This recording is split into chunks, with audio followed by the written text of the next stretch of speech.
"Do not hit her, that is your birth mother." The shout tore across the marble courtyard like a lightning strike, and for a moment the entire Brooks estate fell into a stunned and impossible silence. Nathaniel Brooks had been raising his hand ready to strike the frail woman standing at the iron gates, but the voice behind him cut through his anger so suddenly that his arm froze in the air. The billionaire slowly turned his head, his jaw tightened, his dark, tailored coat shifted in the cold autumn wind, and the security guards who had been moving forward to drag the stranger away stopped mid-step. The woman standing before him looked weak and weather-worn. Her gray hair clung to her cheeks, and her coat looked far too thin for the sharp October air in Connecticut. She had arrived at the estate gates earlier that morning, insisting she needed to see Nathaniel Brooks himself. The guards had laughed at first. Wealthy men like Nathaniel Brooks attracted strangers with desperate stories every week. Some claimed to be lost relatives, some claimed to have secret information, others simply wanted money. But this woman had not asked for money. She had only whispered one sentence: "I only want to see my son." No one took her seriously until now. Nathaniel Brooks narrowed his eyes at the maid who had shouted. The words still echoed across the stone driveway, as if the walls of the estate itself were trying to understand them. "Your birth mother." He almost laughed at the absurdity. His mother had died when he was a small boy. That was the story he had been told his entire life, the story that had been written in family records and repeated by every lawyer and family advisor connected to the Brooks fortune. And yet the maid who had shouted those words stood perfectly still behind him. Her name was Lillian Carter, and until this moment, she had been almost invisible in the enormous Brooks estate. She cleaned windows, polished silver trays, and quietly moved through hallways that echoed with wealth far beyond her own life. But right now she was staring directly at the most powerful man in the courtyard. Her hands were shaking slightly, yet her voice had been steady when she shouted. Nathaniel slowly lowered his hand, but his eyes remained cold and suspicious. The old woman by the gate looked at him with trembling hope, as if she had been waiting years for this moment. The wind carried the faint scent of fallen leaves across the long driveway, and the fountain in the center of the courtyard continued to whisper quietly, as if none of this should be happening. Before continuing, comment where in the world you are watching from, and make sure to subscribe, because tomorrow's story is one you cannot miss. Nathaniel Brooks finally spoke, his voice low and dangerous. "What did you just say?" The guards exchanged uneasy glances because the question was not directed at the woman by the gate, it was directed at the maid behind him. Lillian Carter swallowed slowly, but she did not step back. In fact, she took one small step forward onto the polished stone driveway. Something about the woman at the gate had stopped her heart the moment she first saw her earlier that morning, not because of the worn coat, not because of the desperate eyes, but because of something far stranger, something Lillian had seen before many years ago in a photograph hidden deep inside a forgotten box in the estate archives. And now, as the wind pushed the iron gates slightly open, the old woman lifted her trembling hand, revealing a small scar across her wrist, a scar shaped like a thin crescent moon. Lillian felt her pulse race, because she knew exactly where she had seen that mark before, and when Nathaniel Brooks noticed, her expression changed. The billionaire felt the first cold crack of doubt move through his chest. The courtyard remained unnaturally still after the maid words echoed through the air. Nathaniel Brooks slowly turned his body toward Lillian Carter, as if the movement itself required effort. The billionaire face had lost its earlier flash of anger and was now replaced by something colder, more calculating. His eyes studied her carefully, the way a man used to boardroom battles studies an unexpected opponent. The wind brushed across the gravel driveway, carrying the faint rustle of leaves from the tall maple trees lining the estate property. No one moved. The security guards remained frozen near the iron gate, unsure whether to drag the woman away or wait for their employer. Next command. Nathaniel's voice came low and controlled. "You should choose your next words carefully." Lillian Carter felt the weight of every eye in the courtyard, yet she did not step back. She had worked inside the Brooks estate for nearly 3 years, quietly cleaning hallways that were longer than the street where she grew up in Baltimore. During all that time, she had never spoken more than a polite greeting to Nathaniel Brooks. The billionaire rarely noticed staff members. His life moved between private jets, boardrooms, and charity galas, where cameras flashed and reporters wrote stories about the brilliant orphan who had built a technology empire worth billions of dollars. But Lillian knew something about that story had never been right. The woman standing by the gate shifted slightly, as if the cold wind had finally reached her bones. Her hands trembled not from fear, but from exhaustion the long walk from the nearby bus stop had taken nearly 2 hours, and she had spent most of the morning standing outside the estate waiting for anyone to listen her voice. Came out thin, but steady. Nathaniel, I know you do not remember me, but I remember every second of the day you were born. Nathaniel's expression hardened immediately. That is enough, he said sharply. His tone carried the authority of a man whose decisions moved markets across the country. I have heard stories like this before. The guard stepped forward again, but Lillian raised her hand slightly, without looking away from Nathaniel. Sir, please look at her wrist, just for a moment. The old woman slowly lifted her arm. The sleeve of her worn coat slipped back, revealing the pale crescent-shaped scar that curved across the inside of her wrist. Nathaniel's eyes flickered toward it only briefly before he shook his head. That proves nothing, he said coldly. Anyone can invent a scar and a story. The woman looked at him with a sadness so deep that it seemed to drain the color from the autumn air around them. You got that scar when you were 5 years old, she whispered quietly. You tried to climb the kitchen counter and reach the cookie jar. You slipped and grabbed my wrist as you fell. The glass bowl shattered on the floor, and the broken edge cut me right here. Nathaniel felt a strange tension tighten across his chest, but he forced himself to remain unmoved. My mother died when I was 6, he said firmly. That is the truth written in every record connected to my family. The woman lowered her hand slowly. I know what the records say, she replied softly,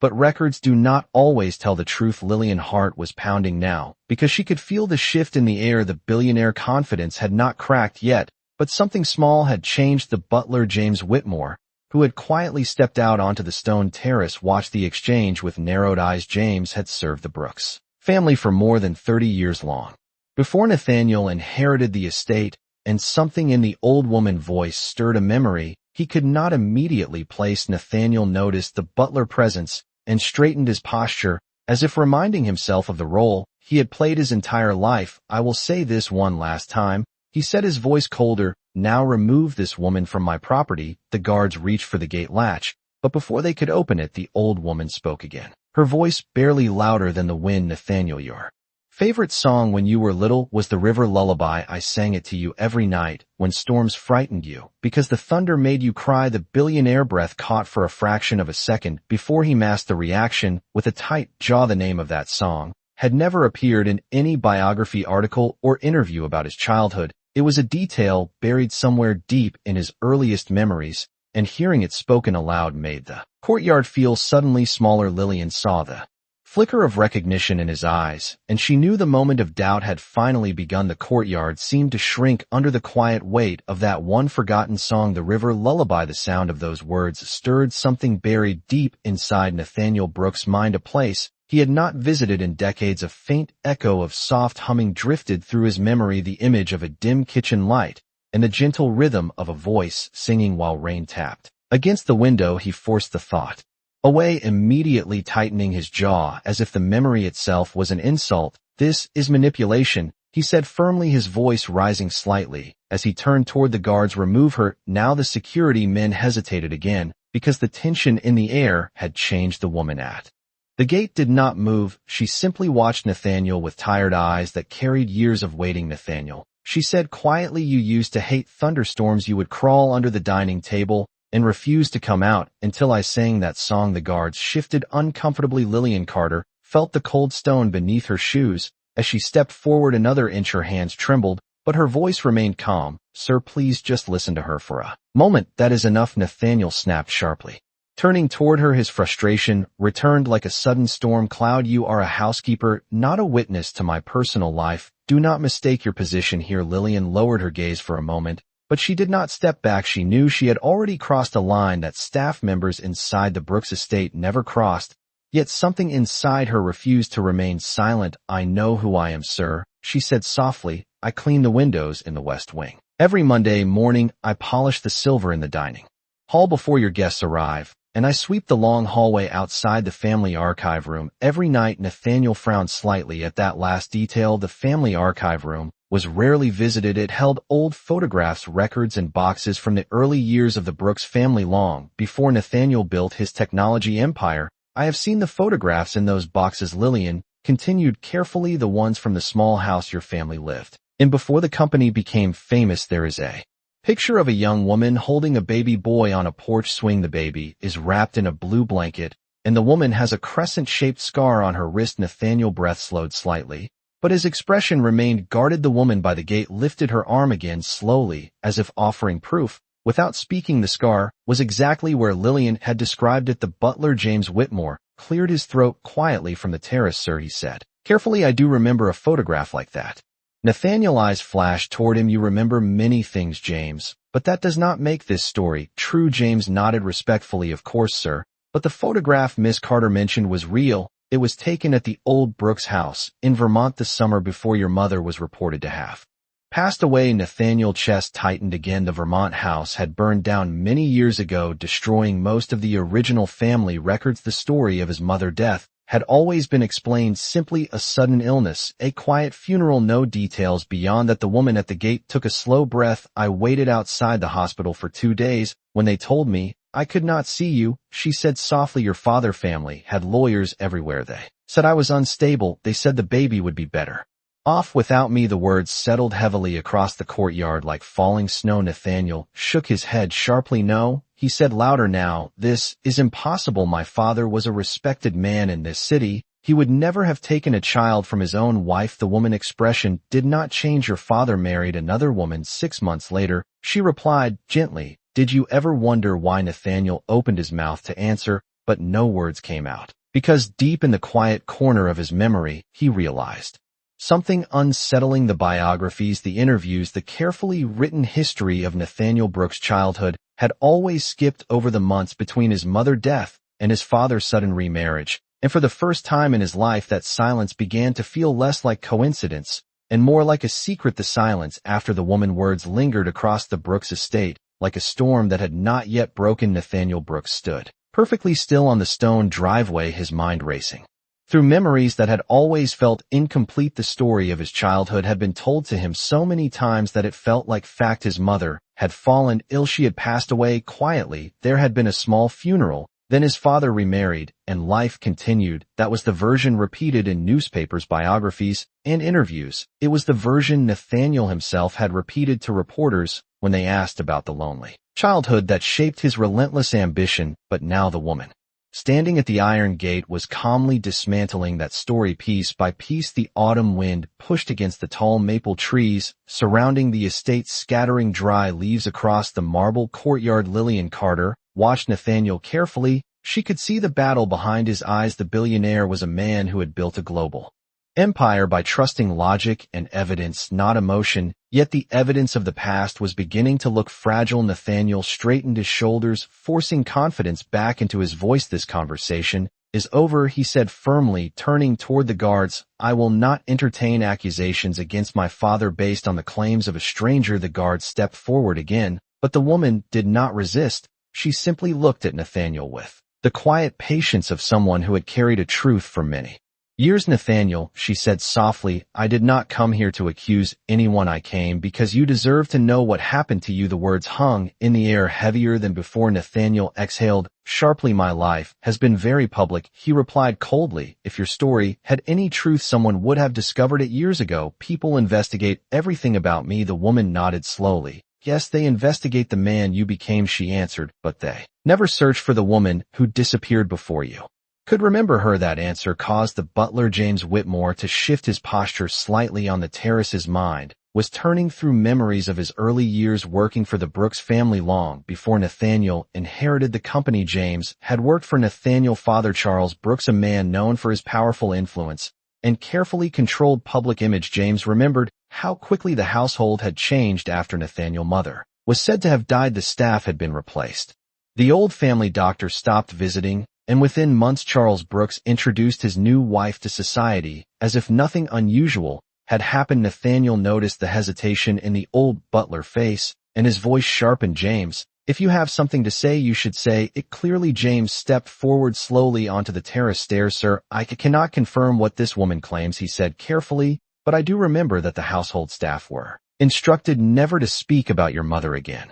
After the funeral, it was considered disrespectful to question the circumstances. Nathaniel frowned. That was simply the way my father handled grief, he said quickly. Yet even as he spoke, the explanation sounded less convincing than it once had. The woman by the gate watched him with tired compassion. Your father was afraid, she said quietly, not of losing me, but of losing control of the Brooks legacy. Nathaniel's eyes flashed with anger. That is enough, he said louder. My father spent his life building the company that allowed me to succeed. I will not stand here while you insult his memory. The woman lowered her head briefly. I am not insulting him, she replied softly. I am telling you what his lawyers told me in the hospital waiting room. The memory returned to her voice, as if she were speaking directly to the past. They said the Brooks family name needed stability. They said a woman like me could not raise the heir to a growing business empire. Nathaniel stared at her, trying to understand what she meant. What do you mean, a woman like you? The woman hesitated only for a moment before answering. A woman who refused to pretend she did not see the corruption inside the company. She said calmly,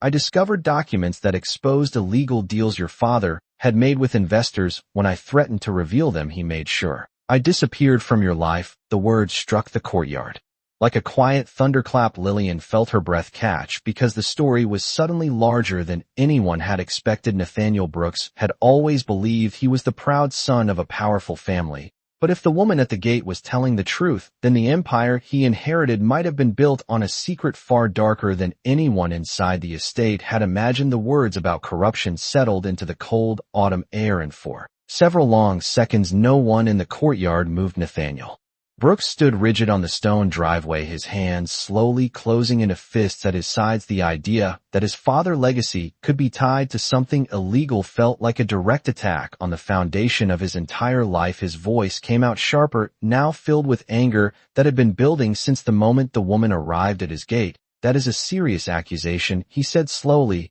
and you should understand exactly where you are standing. The Brooks estate is not a place for invented stories. The woman nodded slightly as if she had expected that response. Nathaniel, she replied quietly, I have spent more than 30 years being told my voice did not matter. I did not come here to argue with you. I came here because I believe that somewhere inside the man you became there might still be the child who once trusted me. The wind moved across the courtyard again, carrying the faint scent of the nearby lake, and the dry leaves scattered across the marble tiles. Lillian Carter felt her heart beating hard against her ribs, because the moment had reached a dangerous edge. Nathaniel Brooks had built a reputation for decisive action. When he believed someone was lying, he ended the conversation quickly and permanently. Sir, Lillian said gently, you do not have to believe everything today, but perhaps you could listen long enough to understand why she came. Nathaniel turned toward her sharply. His patience had been stretched far beyond what he normally allowed inside his private world. Miss Carter, you have forgotten your position,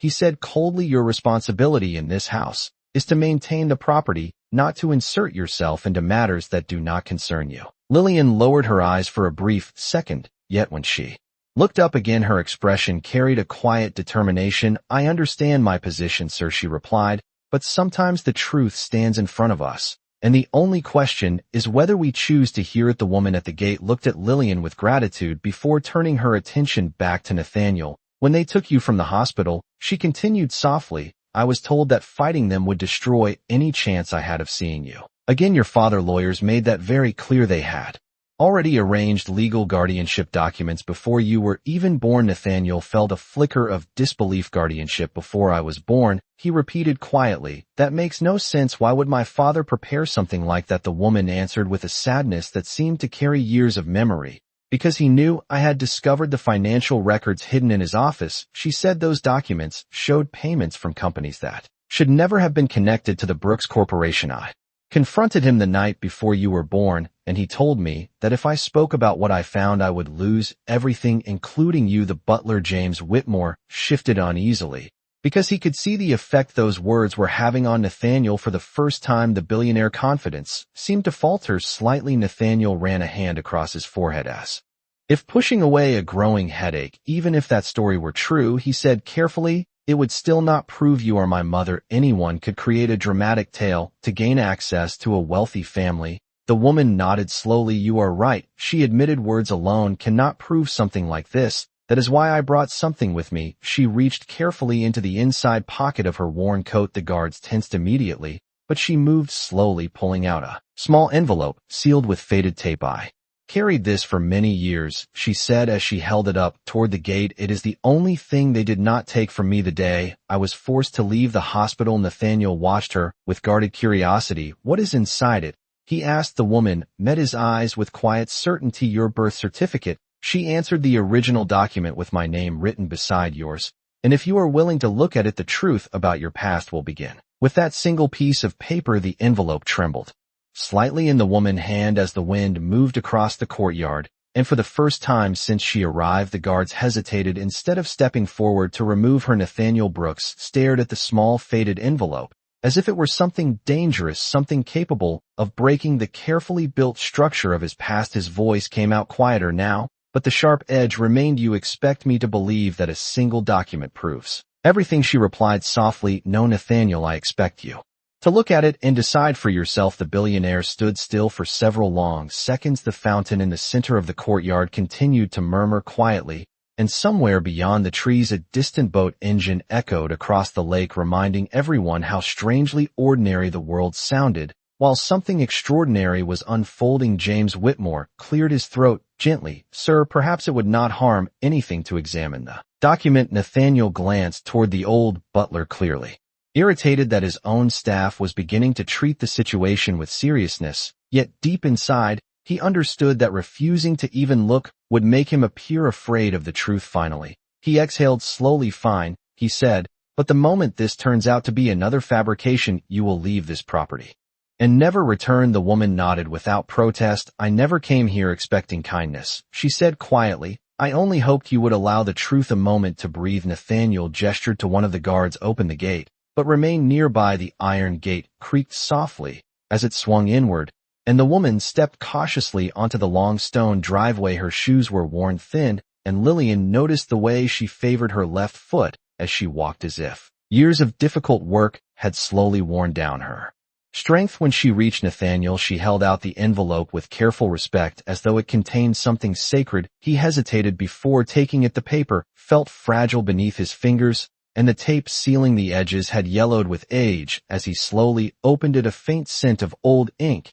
and dust rose into the cool air. Inside was a folded certificate printed on thick hospital paper. Nathaniel unfolded it carefully. His eyes scanned the typed lines. First name of child Nathaniel Brooks. Date of birth March 21st, 1989. Place of birth St. Margaret Medical Center, Hartford, Connecticut. The information matched every official biography written about him. But then his eyes moved to the line beneath. Mother name Margaret Hale. The courtyard fell completely silent. Lillian felt a chill move through her body as Nathaniel stared at the paper. The name was there, clearly printed beside his own. Margaret Hale, the same woman now standing only a few feet away, watching him with quiet patience. Nathaniel's voice came out barely above a whisper. This document could be forged. The woman nodded slowly. Of course it could, she said. That is why the hospital stamp is still there. Nathaniel looked again and saw the faint circular imprint pressed into the paper. St. Margaret Medical Center, Department of Vital Records. It looked genuine, but his mind fought against accepting it. Anyone with enough effort could recreate an old hospital seal. He lowered the paper slightly, still unwilling to surrender his certainty, even if the document were real. He said carefully, records can be changed over time. Hospitals make mistakes. The woman reached into her coat again slowly and removed a second smaller piece of paper, a faded photograph. She handed it to him. Without speaking, Nathaniel turned the photograph toward the light. It showed a young woman sitting in a hospital bed holding a newborn baby wrapped in a pale blue blanket. The woman looked exhausted but happy. Her dark hair fell across her shoulder, and on her wrist, just visible beneath the hospital bracelet, was the same crescent-shaped scar. Nathaniel felt something tighten deep in his chest, because the baby in the photograph had a small knitted cap pulled over his head, and embroidered across the front of that cap were the initials N.B., the same initials printed today on the side of every Brooks corporate building in the country. And suddenly the distance between the past and the present no longer felt as wide as it once had. The photograph remained in Nathaniel Brooks' hand,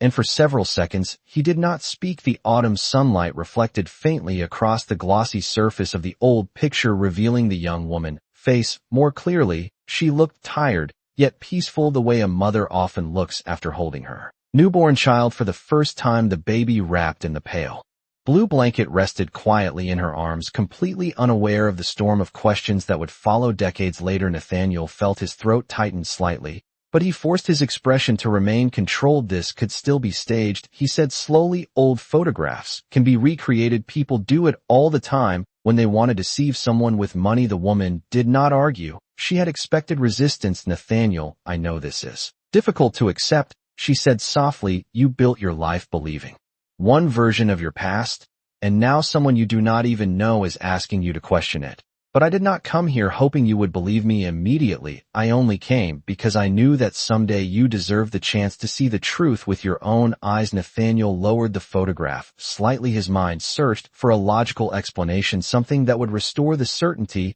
he had lived with his entire life. His father, Charles Brooks, had always been described as disciplined, brilliant, and fiercely protective of the family name. There had never been a whisper of scandal attached to that reputation, yet the details the woman had shared were beginning to align in ways that felt disturbingly precise. Lillian Carter stood quietly nearby, watching Nathaniel's face. She had never seen the billionaire look uncertain before. In the 3 years she worked inside the estate, he had always moved with absolute confidence, making decisions quickly, speaking with the calm authority of someone who believed he understood every situation in front of him. But now that certainty seemed to be slowly unraveling. James Whitmore stepped a little closer from the terrace. Sir, may I see the photograph? Nathaniel hesitated, then handed it to him. James studied the image carefully, adjusting his glasses as the wind lifted the corner of the paper. His expression changed slowly as recognition began to appear. I remember this hospital room, he said quietly. St. Margaret Medical Center had a very distinct wallpaper pattern in the maternity wing during the late 1980s. My sister gave birth there 2 years before you were born. Nathaniel looked at him sharply. You are saying the background is authentic? I am saying it matches the hospital exactly, James replied. In the bracelet on her wrist, that is the standard identification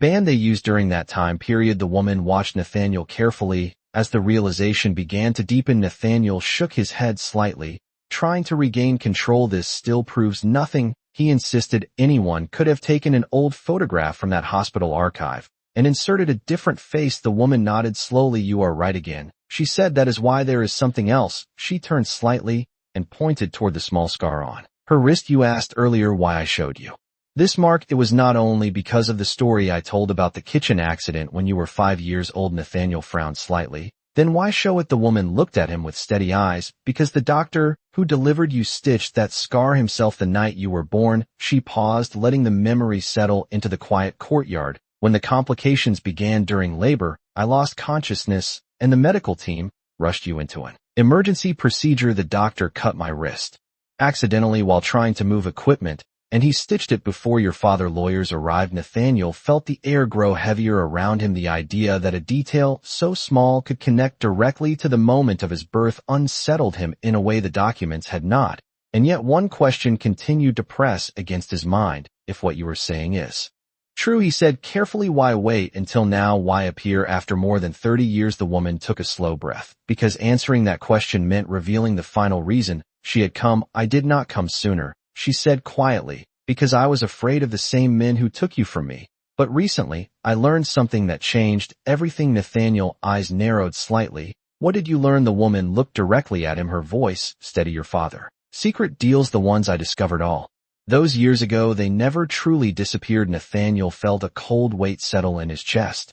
And now someone inside your company is repeating the same corruption that destroyed our family. The first time the words about corruption inside the company hung in the cold autumn air, and the quiet courtyard suddenly felt smaller. Nathaniel Brooks stared at the woman in front of him, as if he were seeing two different realities at the same time. In one reality, she was simply a stranger with an unbelievable story. In the other, she was the missing piece of a past that had been carefully hidden from him for more than 3 decades. The billionaire folded the photograph slowly and held it beside the birth certificate, his fingers gripping the fragile paper, as though it might dissolve if he loosened his hold. His voice was lower now, not angry, but guarded. You are making very serious claims about my company, he said calmly. The Brooks Corporation operates under strict legal oversight. If someone inside the company were involved in illegal activity, our internal investigators would already know. The woman listened patiently before responding. I am not accusing your entire company, Nathaniel. I am telling you that someone within it is repeating the same pattern your father began years ago. Nathaniel felt a faint pulse of irritation. Return, you expect me to believe that you suddenly discovered corruption inside one of the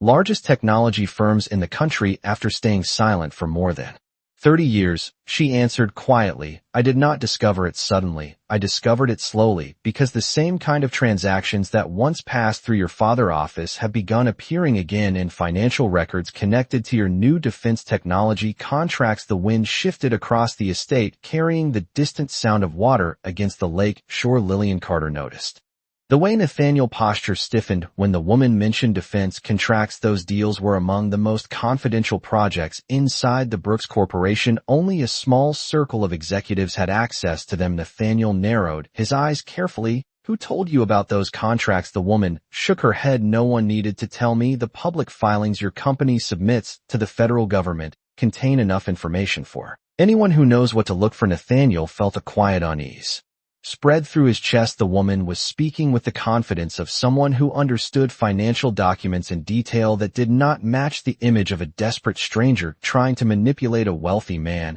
and yet the idea that his company might be repeating the mistakes of his father seemed impossible. James Whitmore spoke carefully from beside the terrace. Sir, if I may say something. Nathaniel turned slightly. What is it? James the butler folded his hands respectfully. I served your father for many years, and I remember the period when the company finances were under investigation. There were rumors about hidden partnerships that were never fully explained. Your father always insisted everything was legal, but the records were sealed before anyone outside the board could examine them. Nathaniel's expression tightened. I was told those investigations ended without charges. James nodded. That is correct, sir, but ending without charges does not always mean every question was answered. The woman watched Nathaniel carefully as the pieces began to connect. Nathaniel, I spent many years trying to forget the night your father's lawyers forced me to leave that hospital, she said softly. I built a quiet life far away from the city, and I told myself that protecting you from the scandal might have been the only good thing that came from losing you.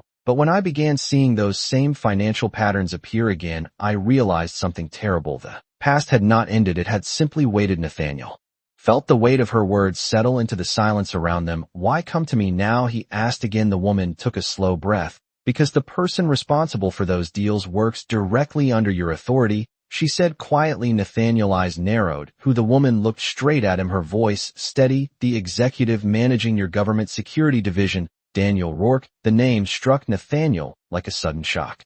Daniel Rourke had been one of his most trusted advisors for nearly a decade. If what you are saying is true, Nathaniel said slowly, you are accusing a man who has helped build this company into one of the most powerful corporations in the country. The woman nodded gently. I am not accusing him, Nathaniel. I am warning you, because the same kind of corruption that once tore your family apart is now hiding inside the empire you inherited. The name Daniel Rourke settled into the courtyard like a stone dropped into still water, and the ripple of that single moment seemed to reach every person standing there. Nathaniel Brooks did not move for several seconds. His eyes remained fixed on the woman in front of him, as if he were trying to measure the weight of the accusation against everything he believed about the man she had just named. Daniel Rourke had joined the Brooks Corporation nearly 10 years earlier, rising quickly through the ranks of the security division with a reputation for discipline, precision, and loyalty. Nathaniel had personally promoted him to oversee the government defense contracts that now represented one of the most powerful branches of the company. The idea that Daniel Rourke could be connected to corruption felt almost absurd,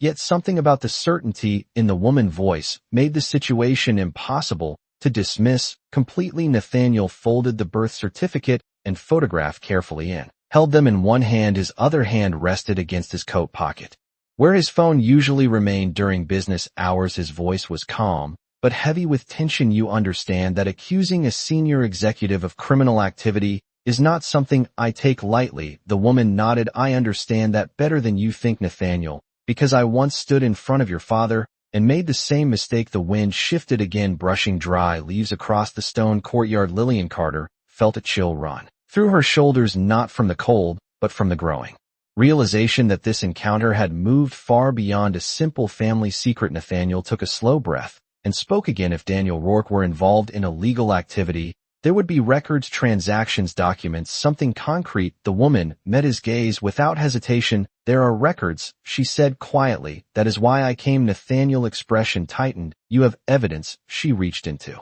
the inner pocket of her coat again, but this time she did not remove a document. Instead, she pulled out a small portable storage device wrapped in a folded cloth. I spent the last 2 years studying the financial filings connected to the defense contracts your company signed with federal agencies. She explained. At first the numbers looked ordinary, but then I noticed something familiar, the same pattern of shell partnerships that once appeared in the accounts your father tried to hide. Nathaniel felt a sharp pulse of attention move through him. What kind of pattern? The woman continued carefully. Funds moving through temporary subcontractors, companies that appear for only a few months before dissolving those companies, then transfer large consulting fees to offshore accounts connected to private investors. It is the same structure your father used decades ago when he wanted to hide payments that could not appear in public ledgers. James Whitmore frowned slightly because the description sounded disturbingly precise. Nathaniel extended his hand slowly. Show me. The woman stepped closer and placed the device carefully into his palm.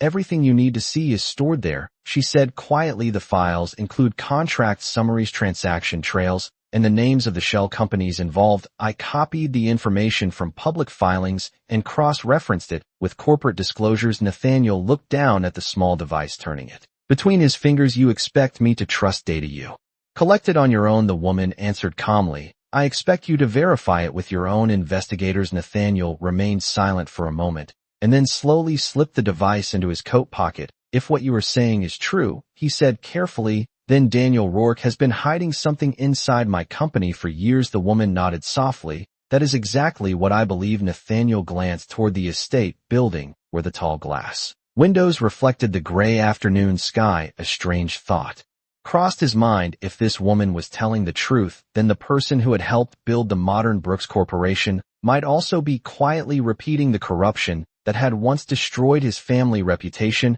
And suddenly the question that troubled him the most was not whether the woman standing before him was truly his mother, but whether the empire he had spent his entire life protecting was hiding a secret that could bring everything down. Once again, the cold afternoon light reflected across the tall glass windows of the Brooks estate as Nathaniel Brooks stood silently in the courtyard with the small storage device now resting in the inside pocket of his coat. The air felt heavier than it had only minutes earlier because the conversation had crossed a line that could not easily be undone. The woman who claimed to be his mother had not only challenged the story of his birth, she had placed a shadow over the entire empire he had spent his life protecting. Nathaniel slowly lifted his head and looked directly at her again. His voice was quieter now, but carried a level of authority that made the guards straighten their posture. If the information on this device is fabricated, he said calmly, you will be facing very serious consequences. Margaret Hale did not flinch at the warning. I understand, she replied. I would not have walked through that gate if I were not prepared to face the truth with you. The wind moved gently across the lake beyond the trees, sending ripples across the water that reflected pale silver in the fading afternoon light. Lillian Carter stood near the edge of the stone driveway, watching Nathaniel carefully. She could see the tension in the billionaire's shoulders, the way a man begins to question something he had believed without doubt for most of his life. Nathaniel finally turned toward James Whitmore. James, the first want my private investigation team here immediately, he said. Tell them to bring the financial analysts and the corporate legal advisor as well. James nodded at once. Yes, sir. Nathaniel paused for a moment, then added quietly, and contact the security office in New York. Tell them to freeze any transaction approvals coming from the government security division until I review them personally. James hesitated only briefly before answering. Understood, sir. He stepped away toward the main house, already pulling his phone from his pocket. Nathaniel looked back at Margaret Hale. You said the records inside that device will lead directly to Daniel Rourke, he said carefully. Margaret nodded slowly. The transaction chains point toward companies he authorized as subcontractors for the defense technology program. Some of those companies exist only on paper. They were created to move money through several layers before it reached accounts that cannot easily be traced. Nathaniel felt a slow pressure building behind his eyes. Daniel Rourke had been one of the most trusted figures inside the corporation. He had attended private board meetings, helped negotiate federal contracts, and traveled with Nathaniel on diplomatic business trips around the world. If the accusation proved true, then the betrayal would reach deeper than any corporate scandal. Nathaniel had ever faced. Lillian watched as the billionaire slowly walked toward the edge of the fountain at the center of the courtyard. His reflection appeared in the rippling water, a distorted image of the man who had built a global empire by believing in control, certainty, and discipline. Yet right now none of those qualities felt secure. After several seconds, Nathaniel spoke again, without turning around. If Daniel Rourke is involved in something illegal, then he will answer for it.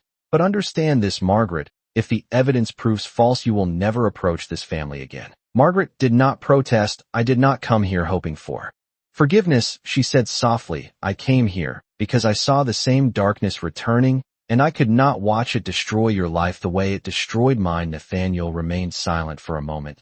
Then slowly he reached into his coat pocket and touched the edge of the small storage device again. He had built his reputation on confronting difficult truths without hesitation, yet this truth was different because it did not only threaten his company, it threatened the story of his entire life. The sound of a car approaching the estate gates broke the quiet as the first members of Nathaniel's private investigation team arrived earlier than expected. The moment of testing had begun, and the information inside that small device would soon determine whether the woman standing before him was an enemy telling a clever lie, or the mother who had returned after more than 30 years to save him from repeating the same mistake his father once made. The dark sedan carrying Nathaniel Brooks' private investigation team rolled slowly through the iron gates of the estate and came to a quiet stop along the edge of the courtyard. The sound of the engine fading into silence felt strangely loud in the tension that had settled over the property. 3 people stepped out, first a senior corporate attorney, a financial analyst, and the head of Nathaniel's internal security division. All 3 had worked with Nathaniel for years, and they immediately recognized that something unusual was happening. The billionaire rarely summoned them to his home. Without warning, Nathaniel stood beside the fountain, his posture straight, but his expression distant, as though he were balancing several possibilities at once. James Whitmore returned from the main house and quietly informed the arriving team that they were to examine a set of financial files. Immediately, Nathaniel removed the small storage device from his coat pocket and handed it to the analyst. Without ceremony, I want every transaction on that drive verified, he said calmly. Look for shell companies, subcontractors, offshore transfers, anything that appears designed to conceal the origin or destination of funds. The analyst nodded and walked toward the portable workstation his team had already begun setting up near the terrace. Margaret Hale watched from several steps away, her hands folded together as if she were trying not to disturb the fragile moment. Lillian Carter remained near the stone walkway, feeling the quiet gravity of the scene. The billionaire, who had nearly struck a stranger only an hour earlier, was now standing in the middle of his own courtyard, waiting to learn whether the truth about his past and his company would collapse around him. The investigation team worked quickly, plugging the storage device into their system and projecting financial records across a secure screen. Nathaniel walked closer, his eyes scanning the numbers as they began appearing. Transaction dates, contract identifiers, subcontractor names. The analyst leaned forward, studying the first sequence of transfers. Sir, these companies appear legitimate at first glance, he said carefully, but their operating histories are extremely short. Many of them dissolve within 6 months of receiving large consulting payments. Nathaniel's jaw tightened. Continue. The analyst opened another set of records, revealing a network of linked accounts. These funds were routed through at least 5 temporary corporations before reaching offshore holding firms registered in the Cayman Islands. The structure resembles a classic laundering chain. The corporate attorney adjusted his glasses, looking at the same data. These signatures authorizing the subcontractor agreements appear to belong to the executive managing the security division, Daniel Rourke. The name hung in the air heavier than before. Nathaniel remained completely still, staring at the screen as though the lines of data were slowly rewriting the history of his own company. After several seconds, he asked quietly, are these records authentic? The analyst nodded. Yes, sir. Every transaction listed here matches publicly reported filings submitted to the Federal Contract Registry. The routing pattern is unusual, but technically hidden within legal subcontracting agreements. Nathaniel felt a cold pressure move through his chest. The woman, standing only a few yards away, had told the truth, at least part of it. Margaret Hale watched his reaction carefully. I told you I would not come here with empty accusations, she said softly. Nathaniel turned toward her.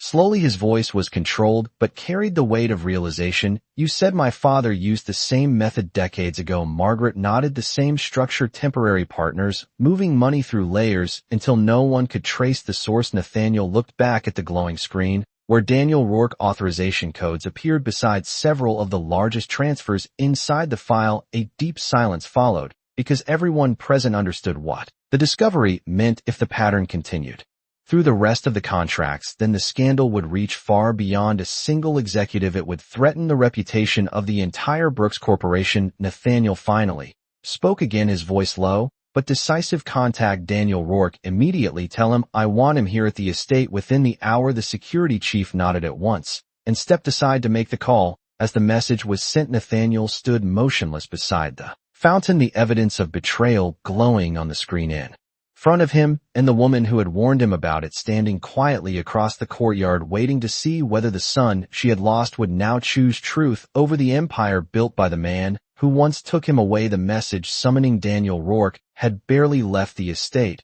when the quiet tension in the courtyard began to change. The investigation team continued analyzing the financial records displayed across the portable screen, and with each passing minute more transactions appeared, confirming the same disturbing pattern: funds moving through temporary subcontractors, short-lived consulting firms, and offshore accounts that could not easily be traced. Nathaniel Brooks stood motionless beside the fountain, his gaze fixed on the glowing data, yet his thoughts moving far beyond numbers and contracts. For the first time since he had taken control of the company, he could see the faint outline of the same shadow his father once left behind. Margaret Hale remained near the stone walkway, watching her son with quiet patience. She had waited more than 3 decades for a moment when the truth could finally be spoken, and now that moment had arrived, yet she did not rush toward it. Lillian Carter noticed how carefully Margaret kept her distance, as if she understood that the man standing beside the fountain needed time to decide who he truly was. James Whitmore returned from speaking with the security office and approached Nathaniel quietly. Sir, Daniel Rourke has responded to the message. He is already on his way from the city. Nathaniel nodded slowly. How long until he arrives? James checked the time on his watch. Approximately 40 minutes. Sir, the billionaire looked again at the projected records and then turned to the analyst. Continue examining the files. If there is any doubt about their authenticity, I want it resolved before he arrives. The analyst nodded firmly. Sir, the transaction structure is consistent throughout the entire data set. Each chain begins with a legitimate defense contract, then moves through several temporary subcontractors before reaching an offshore account registered under private investment trusts. The legal advisor added carefully, these kinds of structures are often designed to appear technically legal while concealing the true destination of funds. Nathaniel exhaled slowly. A man could build an empire around the idea of discipline, integrity, and control and still fail to see what was happening inside his own company. The realization felt heavier than anger because it forced him to question the judgment he had trusted for years. Margaret finally stepped forward a few paces. Nathaniel, I know this is difficult to face, she said softly, but the truth does not destroy a man. The lies surrounding it do. Nathaniel turned toward her slowly. For the first time since she had entered the courtyard, his expression no longer carried the sharp edge of suspicion. Instead, it held something quieter, a careful examination of the woman who had changed the direction of his day. You warned me about corruption inside my company, he said calmly, and the evidence now suggests you were right. Margaret did not answer immediately. She simply nodded. Once Nathaniel studied her face, the faint lines of age, the tired strength in her eyes, the crescent-shaped scar still visible on her wrist, and something inside him shifted slightly. A lifetime of certainty had begun to fracture. And through those cracks, a possibility he had never considered before was beginning to appear. The sound of an approaching engine broke the quiet again. A second black sedan entered the estate, gates moving quickly across the driveway. The security chief stepped closer and spoke quietly into his radio, confirming the identity of the arriving passenger. Nathaniel did not move as the vehicle stopped near the courtyard steps. The rear door opened, and Daniel Rourke stepped out, adjusting the collar of his dark coat as he looked around the estate with polite confusion. He had been summoned without explanation and clearly did not yet understand the gravity of the moment. Rourke walked toward Nathaniel with the confident stride of a senior executive used to urgent meetings. Nathaniel, you asked for me, he said, glancing briefly at the investigation team. Equipment. Is something wrong? Nathaniel watched him approach, and for a moment the courtyard seemed to hold its breath because the next words would determine whether the empire he had built would continue under the same shadow that once destroyed his family, or whether the truth standing quietly beside the stone walkway would finally bring that shadow into the light. Daniel Rourke walked across the stone courtyard with the calm confidence of a man who believed he had been summoned for nothing more than another urgent corporate discussion. The autumn wind moved lightly through the trees surrounding the estate, and the fountain continued its quiet rhythm beside Nathaniel Brooks, yet the atmosphere around the group felt completely different now. Rourke glanced briefly at the portable investigation screen, where financial records were still visible, then returned his attention to Nathaniel. Nathaniel, you sounded serious on the phone, he said. Is there a problem with the defense contracts? Nathaniel studied him for several seconds. Without speaking, the man standing before him had been part of his inner circle for nearly a decade, a trusted executive who helped secure some of the largest federal technology contracts in the country, yet the data glowing on the screen beside them told a very different story. There is a problem, Nathaniel said finally. His voice was calm, but carried a weight that made the security team quietly reposition themselves around the courtyard. Rourke looked mildly puzzled. What kind of problem? Nathaniel gestured toward the investigation screen. The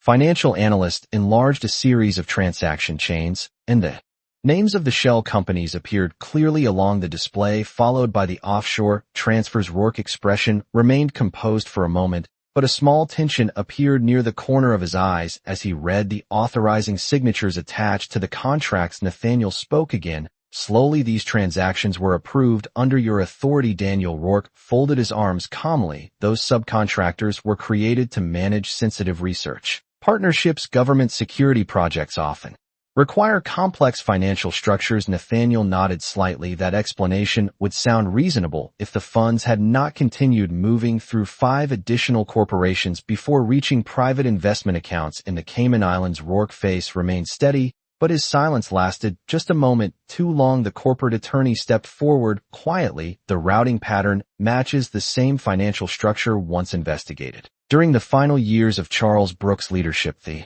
courtyard seemed to grow even quieter because the name of Nathaniel's father carried a history few people dared discuss openly. Rourke exhaled slowly and looked directly at Nathaniel. Nathaniel, every major corporation uses legal financial channels to protect confidential projects. If you are questioning my decisions, I am happy to explain them in a boardroom, not in front of house staff and strangers. Nathaniel's gaze did not move from him. She is not a stranger, he said quietly. He then turned his head slightly toward Margaret Hale, who stood near the stone walkway, watching the moment unfold. Rourke followed Nathaniel's glance, and for the first time noticed the older woman presence. Who is she? He asked. Nathaniel answered without hesitation. She is the reason we are having this conversation. Margaret Hale did not step forward, but her voice carried clearly across the courtyard. Daniel Rourke, she said calmly, you repeated the same financial deception that once destroyed the Brooks family reputation.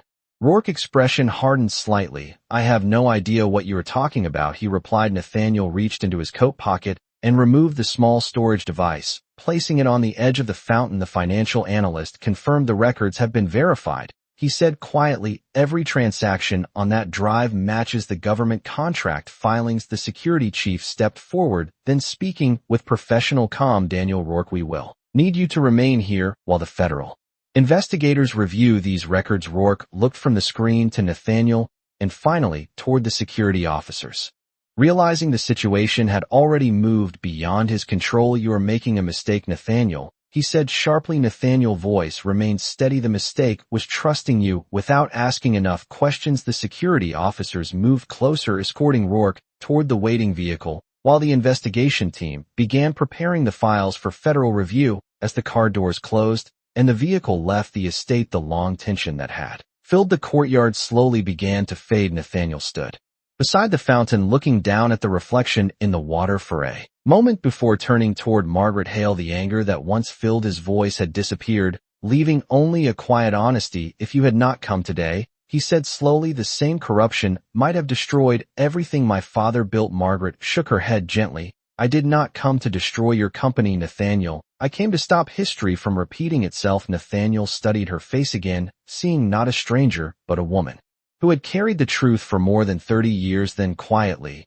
and without ceremony, he stepped closer. Mom, He said softly. The single word seemed to settle over the courtyard like a long overdue answer. Margaret's eyes filled with tears, but she smiled gently. Lillian Carter watched from the edge of the driveway, her hands resting quietly at her sides. As the evening light moved across the estate, she had arrived at work that morning as nothing more than a housekeeper, yet by the end of the day she had stopped the sun from striking the woman who gave him life.